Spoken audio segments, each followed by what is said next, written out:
the Dunedin Film Festival podcast. I'm here with Courtney Warner. One of the reasons why I'm so excited for you to be here is I met you at a bar, right? I love it. I love when I get to pick up a great chick at a bar and then end up talking about flicks with that person. And I was really excited to find out that not only are you an actress that has been doing great work, but you have a very interesting story, and I couldn't stop talking to you.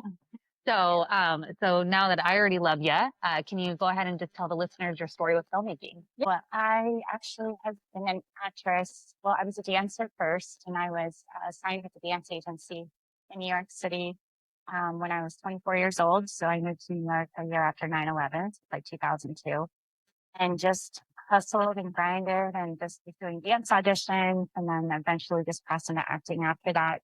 So a lot of different conservatories, and I studied with different directors and casting directors and so forth. So got all my experience there. I did a lot of like off Broadway stuff. A lot. So like I started in theater and then commercials and so forth. Did a little bit of print work and then crossed into film. Everything started to kind of happen for me when Asked Me to Dance came out.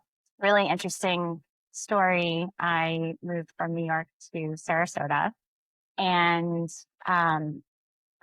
my husband is in the crypto space, and he had a friend that was a fan on Twitter that saw that I was an actress, and his friend had a script for 7 years for dancer, which is kind of ironic because I'm a dancer. Exactly. And I kind of like stepped back from acting a little bit before I moved to Sarasota. And so I didn't know if I was ever going to get back into the business, or I didn't, it was so close to just being like, you know what, no, it was always for me. I take that back. It was always, I was never going away. It was going to find me one way or another. So basically, Asked Me to Dance came about, and I read for Tom Malloy, and he ended up being our producing partner. So my husband started to get into producing as well.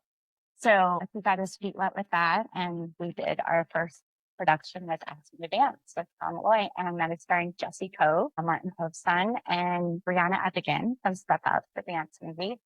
And it was just an amazing script, and I thought it was just so ironic because dance is what got me into acting anyway. So it was really beautiful to see how the universe kind of just like works out that way. And yeah, so we made Asked Me to Dance, and that's what I always say: create your own opportunities. You can't always wait for the phone to ring because you just never know. And I will say, after Asked Me to Dance, things have just been kind of like taken off after that. And that's starring Jonathan Stoddard and Lindsay Dresbach. And that was filmed here in Dunedin, yes, right? Yeah, that was perfect. The feature film for the Dunedin Film Festival. And I played Courtney, the arrowhead greeter. Not a huge role, but it was a very, very fun, pivotal role, comedic role, and like a romantic comedy, I guess, situation. So I have 6 films in post-production right now. I have one film, the last film that I wrapped. It's called Break the Cycle, and it's starring Cuba Gooding Jr., Loretta Devine, and Vivica Fox. Wow, what a great cast. Yeah. So I am a pivotal moment in that film as well. I play a cop. I love it. I love it. So I have that pipeline, and then I also have another one that's not listed on IMDb yet. It's like it's not a musical, but it's like based on music and heights. And it's really, really fun. I love a good heist movie so much. Yeah. I love when it's like has that like. I love the unexpected endings with the heist movies like that. I just like, yeah, I don't know. I love it. Yeah. No, so that was really, really fun to work with some local actors in Nashville, and the director Aaron Martis is amazing. I don't know if you saw Barium, but he's the director in this movie that's coming out, or did direct this movie that's coming out. And yes, what else? I was in Christmas Eve in Miller's Point. That was all over the world. I don't know if you saw it with Sarah. Yep. So I was in that. And then, there's just so much in the pipeline. If you just check out my another interesting tidbit of information for people in the crypto space.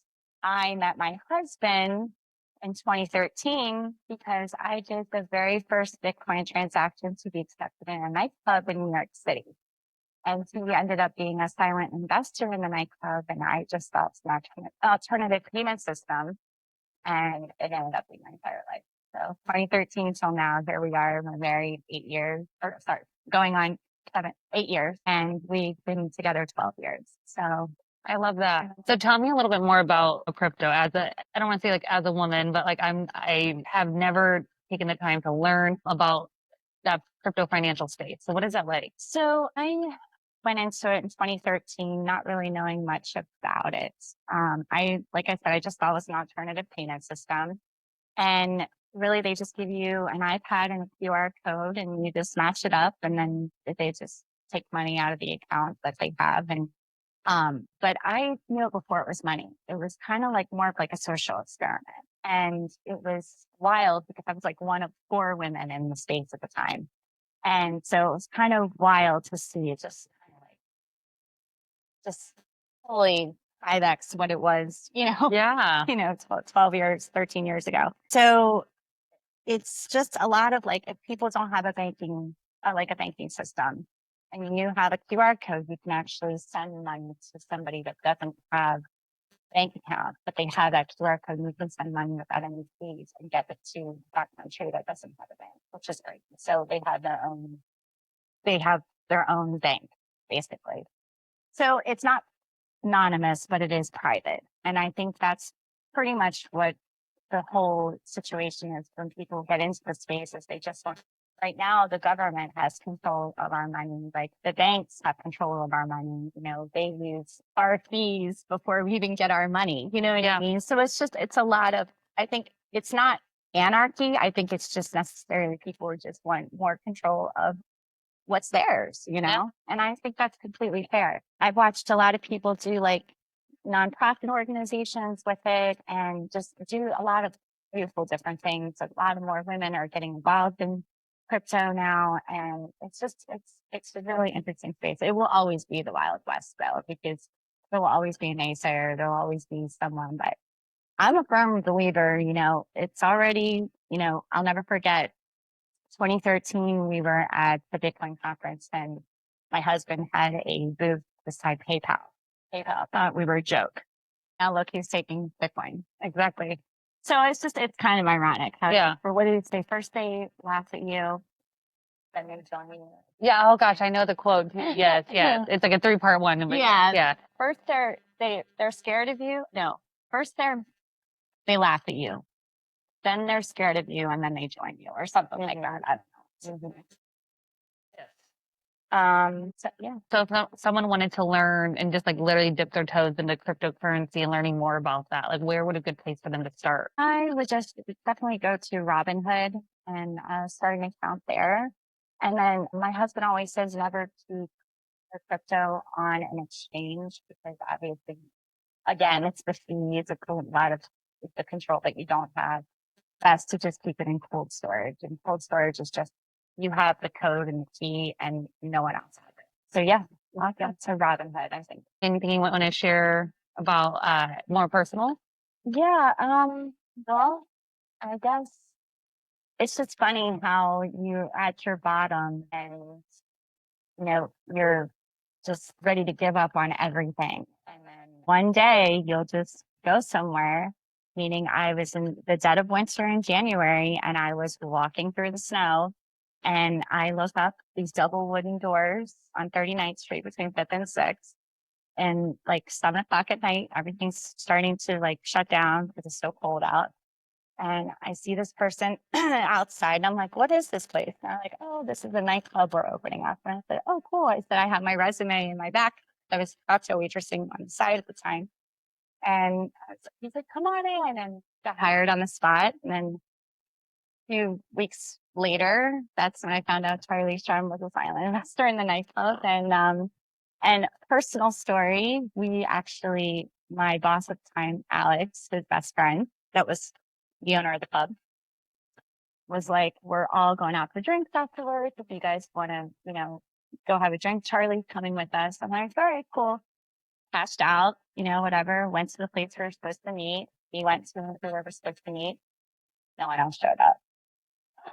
They knew we both had a crush on each other. Oh my God, the great setup. So that was really, really cool. And I had a crush on him. He had a crush on me. We never really alluded to anyone that we had it, but I guess it was obvious. So yeah, so that's kind of And then it was just crazy how he swept me off my feet. And then I learned so much about crypto and like took me around the world. I went to so many different places and we're together today. It's crazy.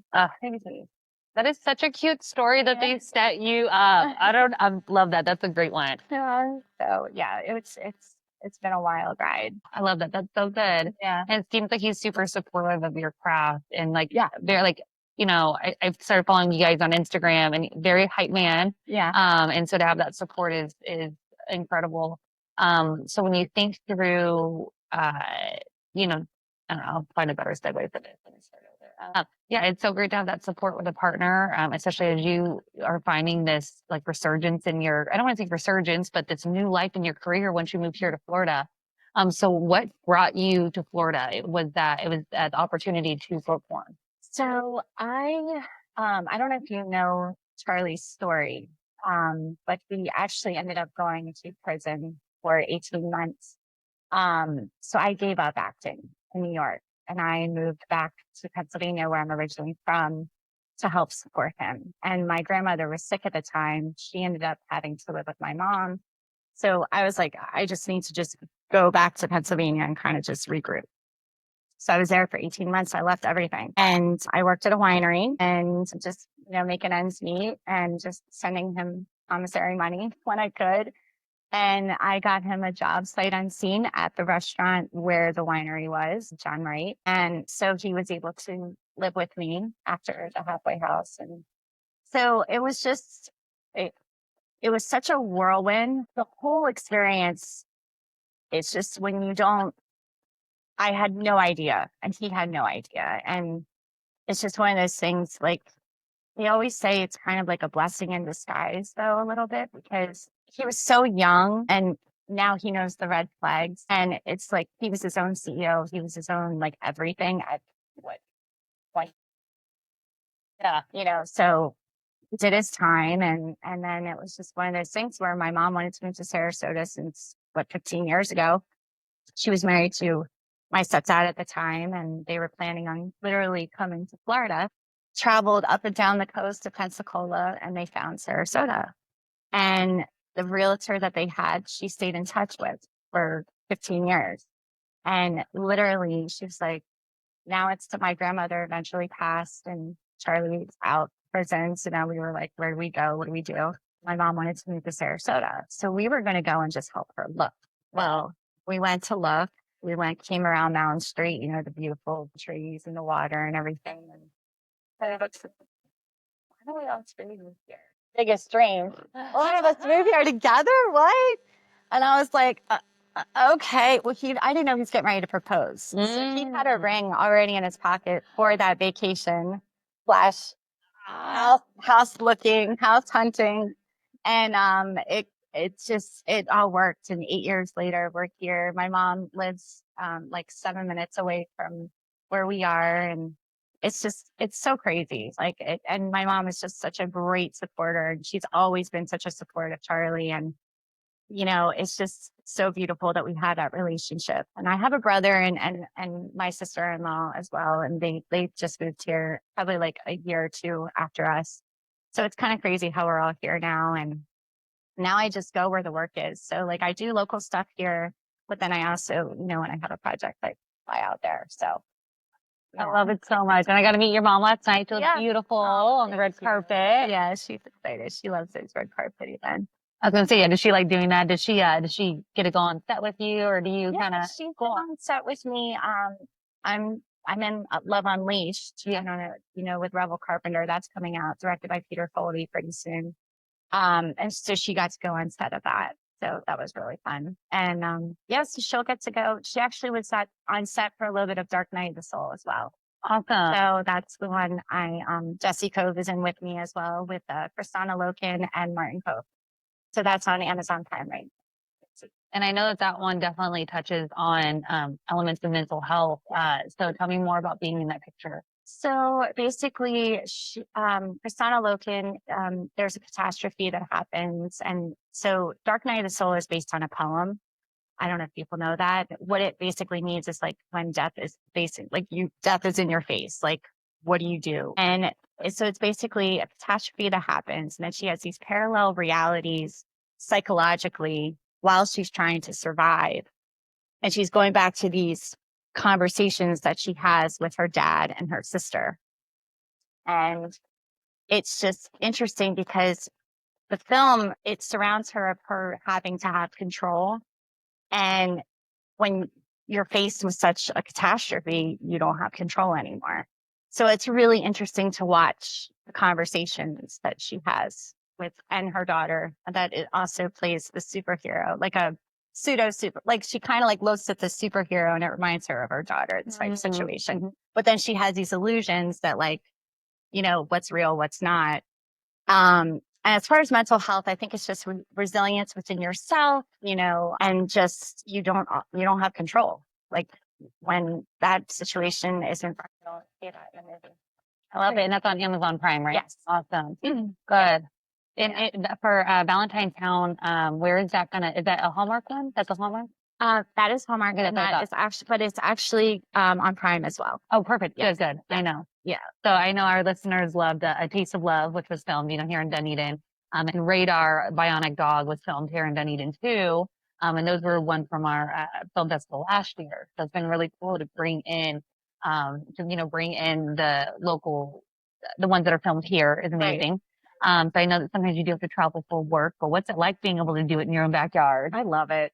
Live in your own bed. It's like, oh, just go to Dunedin. Okay, I can go in my own bed and then just come back to set. Or sometimes we'll get a hotel and just kind of make it like a staycation type situation before I go. It's always nice to not have to travel to go do what I love. So good. Yeah. So happy. I'm glad that you're really finding this, life for yourself in a way that you are happy and confident and, you and Charlie just like really seem to support each other. So what advice would you have for, an actress who's really been wanting to do this, tries to do it, fails forward? What's your advice? I would have to say, honestly, you just have to keep going. I know it sounds cliche and a lot of people say it, but like create your own opportunities, network as much as you can. Just be kind to everyone because you never know who you're going to be talking to or who that person is. And I've seen a lot of people bite their tongue because they're like, that was that person and I said this and I really believe if you just are kind to everyone and just, treat people with respect the way you want to be treated. And, you're going to get a lot of no's, believe me. I've gotten a lot of no's. But you also will get that yes, and it'll change your life. And a lot of things have changed my life, and I'm just having fun. So I love it. One of the things we talked about yesterday on the filmmaker panel was yes and, that's an improv game, but just, always saying, yes and taking the opportunity. If you're not ready for it today, you'll get ready for it. Yeah. So I really appreciate that. I think that's really good advice. Thank you so much for being on the show. Glad to have you here. Very nice to meet you. You guys did.